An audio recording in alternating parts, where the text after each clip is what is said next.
Tonight we begin with a development that Pentagon officials had feared, dismissed, and ultimately prepared for. A phone call that unfolded not over days or weeks, but in the dead of night at 3 o'clock in the morning.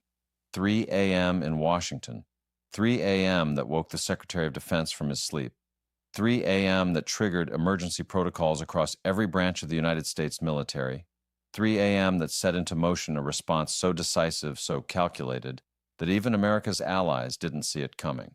What Vladimir Putin did this week crossed a line that the White House had hoped would hold. And when that line broke, President Volodymyr Zelensky did not hesitate. He picked up the phone, he made the call, and the Pentagon responded with speed, precision, and overwhelming force. Tonight, we reveal exactly what Zelensky said during that 3 a.m. phone call, what intelligence he delivered to Washington, and why the Pentagon's answer has now changed the entire trajectory of this war. This is not speculation. This is not rumor. This is what happened, and what it means for everything that comes next. For several weeks now, there had been signals, not official reports, not public announcements, just signals, that Moscow was preparing something unprecedented. Russia has been aggressive, yes, but they have been predictable in their aggression. Their moves have followed a certain rhythm, a cadence, almost a choreography that Western intelligence analysts had grown accustomed to reading. The troop buildups, the artillery repositioning, the supply convoys moving toward the front. All of it followed patterns that NATO surveillance could anticipate.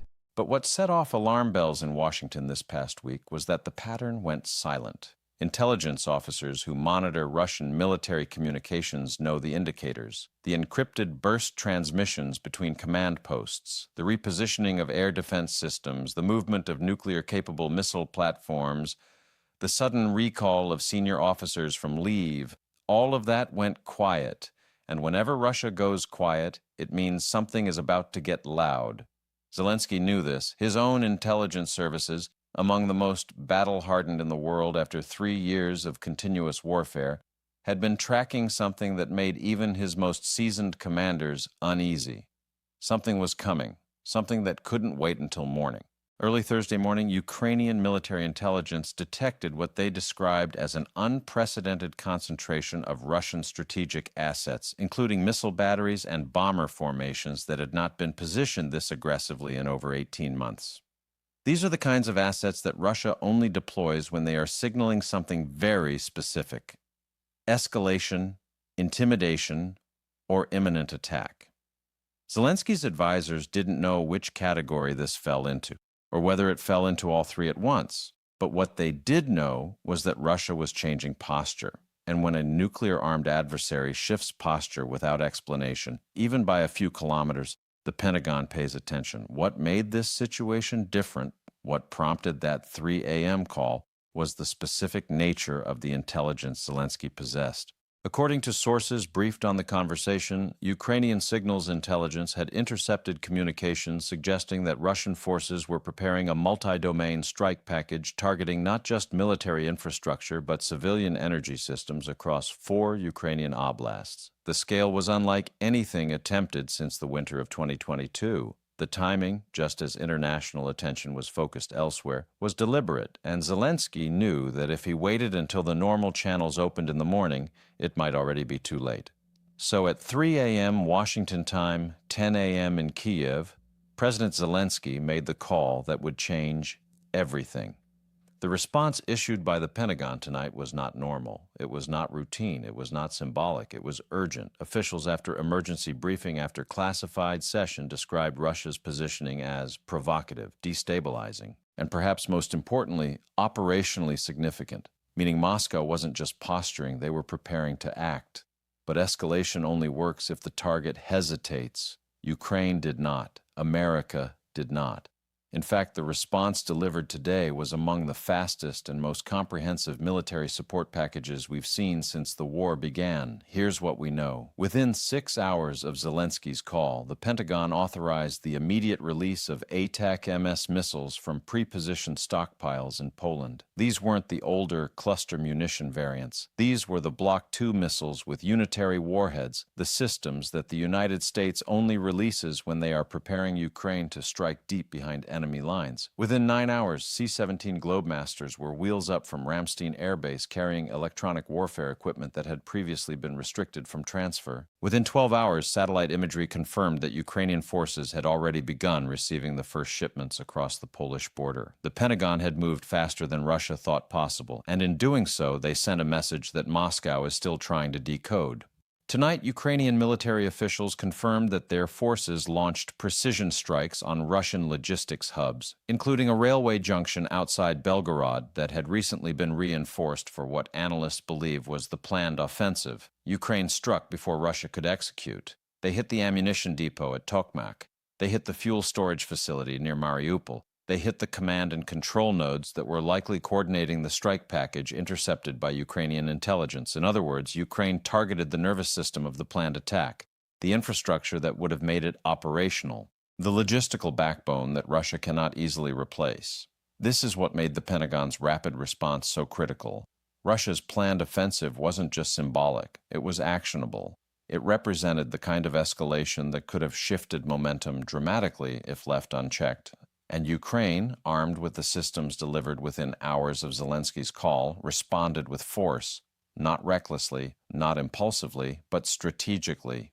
They didn't strike population centers. They didn't target areas that would provoke international condemnation. They hit military targets. They hit supply lines. They degraded Russia's capacity to execute the very offensive that Zelensky had warned Washington about at 3 in the morning. And they did it all within a single operational cycle, before Russia could adapt. And here's where the story becomes even more significant. Intelligence analysts now believe that Russia's latest positioning was designed to test the responsiveness of Western support after months of political gridlock in Washington. Moscow wanted to see whether the United States would delay, whether Congress would debate, whether the bureaucracy would slow-roll the response until it was too late. But instead, the opposite happened. The Pentagon didn't hesitate. They delivered a support package that was so rapid, so comprehensive, that even the Kremlin noticed. You don't get Moscow's attention easily. But today, Washington did. Defense analysts speaking with multiple news outlets under anonymity described Russia's miscalculation as profound, a fundamental misreading of American resolve at a critical moment. Putin had assumed that an election year would paralyze American decision-making. He had assumed that aid fatigue would create gaps in support. He had assumed that Zelensky would have to plead, wait, and settle for partial measures. But Ukraine proved today that they remain both capable and supported. Their strikes were not only effective, they were coordinated so precisely that Russian air defenses never even saw them coming. That coordination matters because it shows the depth of intelligence sharing between Washington and Kiev. It shows that the Pentagon is not a distant observer. They are an active partner. They are in this fight in ways that Moscow still underestimates. As reports continued coming in throughout the day, we learned more about the scale of the Western response. American reconnaissance aircraft carried out unprecedented surveillance missions along the entire eastern front, forcing Russian air defenses to reveal their positions. British and French forces targeted ammunition convoys that had been positioned in Belarus within the last 72 hours. Ukrainian drones operating deep inside Russian territory reportedly destroyed radar installations used by Moscow to coordinate long-range strikes. This wasn't just a military response. This wasn't just defensive posturing. This was a coordinated multinational counteroperation. This was strategic preemption, and strategic preemption is the one thing Russia has struggled to counter since the early months of this war. For every advance they have made, Ukraine and its allies have countered with something that complicates the equation, something that raises the cost, extends the timeline, and forces Moscow back to the planning stage. Today was no different, except today the response came faster than ever before. Remember, Russia thought Ukraine would fall in 3 days. They thought Zelensky would flee. They thought NATO would fracture under pressure. They thought sanctions would buckle under economic self-interest. They thought time was on their side. But tonight, the exact opposite is unfolding. Ukraine is striking deeper into Russian territory than at any previous point in this conflict. NATO is more unified than at any point since the Cold War. American military aid is flowing faster, not slower, despite political divisions at home. And Zelensky, the man Moscow expected to be in exile by now, just made a 3 a.m. phone call that triggered the largest emergency military support package of the entire war. History will record this moment not as an escalation, but as a turning point. What makes this moment so dangerous and so consequential is that Russia's latest move happened at a time when Putin is under immense pressure. Military hardliners want him to escalate further. Economic advisors want him to stabilize the domestic situation. Regional commanders want more resources that simply don't exist. International partners like China and Iran want results, not endless stalemates. Putin is balancing these demands while facing the longest sustained military campaign Russia has fought since World War II. And when leaders in that position make sudden moves, they're not doing it from strength, they're doing it from pressure, they're doing it from vulnerability. That's what made Zelensky's intelligence so valuable. That's what made his 3 a.m. call so urgent. He understood that a wounded Russia is a dangerous Russia, and that speed would be the difference between prevention and catastrophe. The Pentagon statement, now circulated across every major government and military channel, was designed to signal that the United States is not willing to allow Russia to fundamentally alter the battlefield through sudden escalation.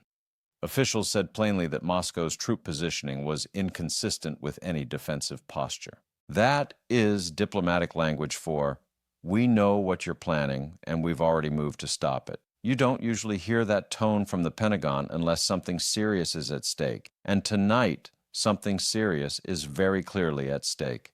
The careful ambiguity that has characterized American communication for months was absent from tonight's statement. Instead, there was clarity, there was resolve, and there was a message directed not just at Moscow, but at every capital watching this conflict.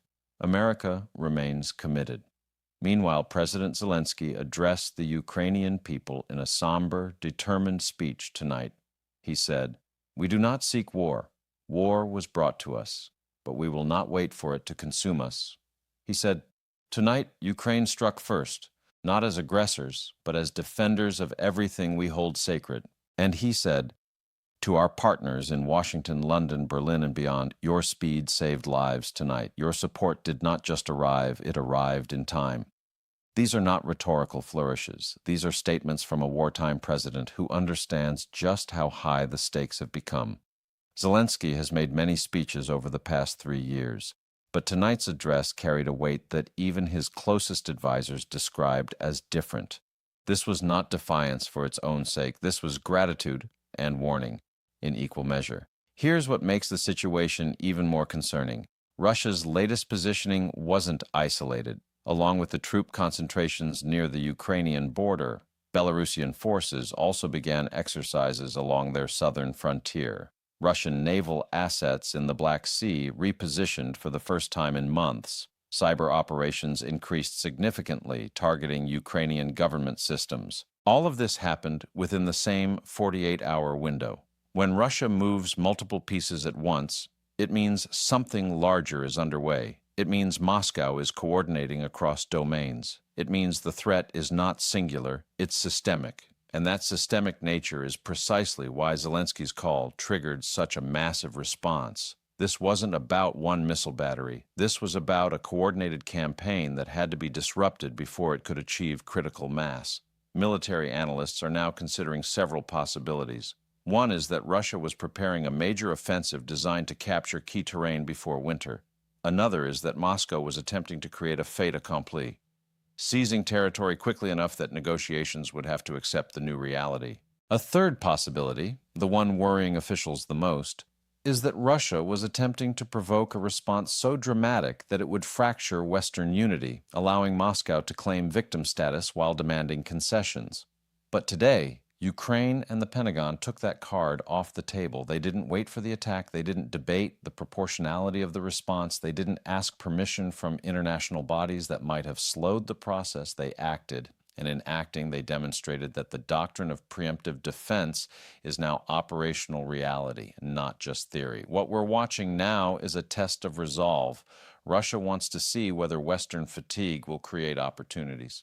Ukraine wants to show that support remains real and responsive. The Pentagon wants to prevent escalation from spiraling into direct confrontation. And European allies want to prevent this conflict from expanding beyond borders that have held barely for 3 years. All of these objectives are in tension. All of them require careful calibration.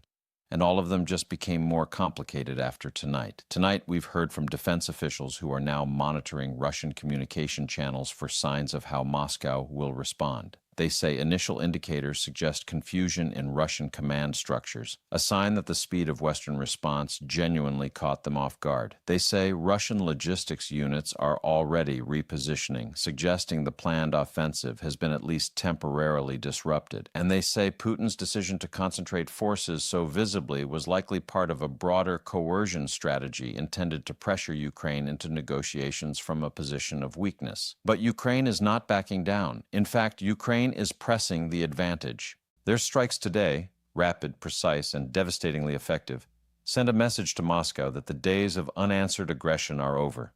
And it sent a message to Washington that this partnership works, that the aid is not being wasted, that every dollar, every weapon, every intelligence briefing is being converted into strategic results on the ground. As the coming days unfold, we expect more details to emerge about what exactly Russia hoped to achieve with this latest escalation.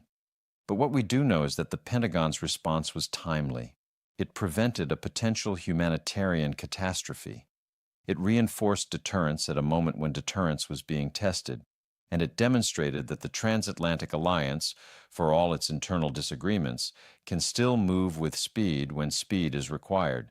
What happens next will depend on what Moscow does in the next 72 hours. If they de-escalate, this moment will be remembered as a successful case of preemptive diplomacy backed by credible force.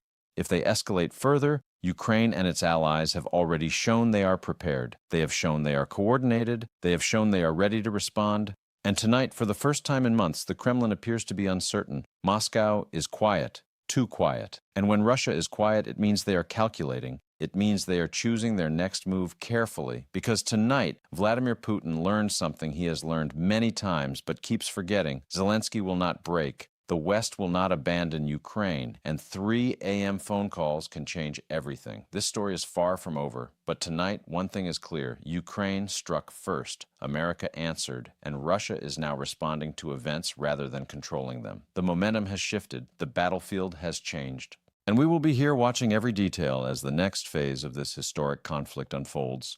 Stay with us.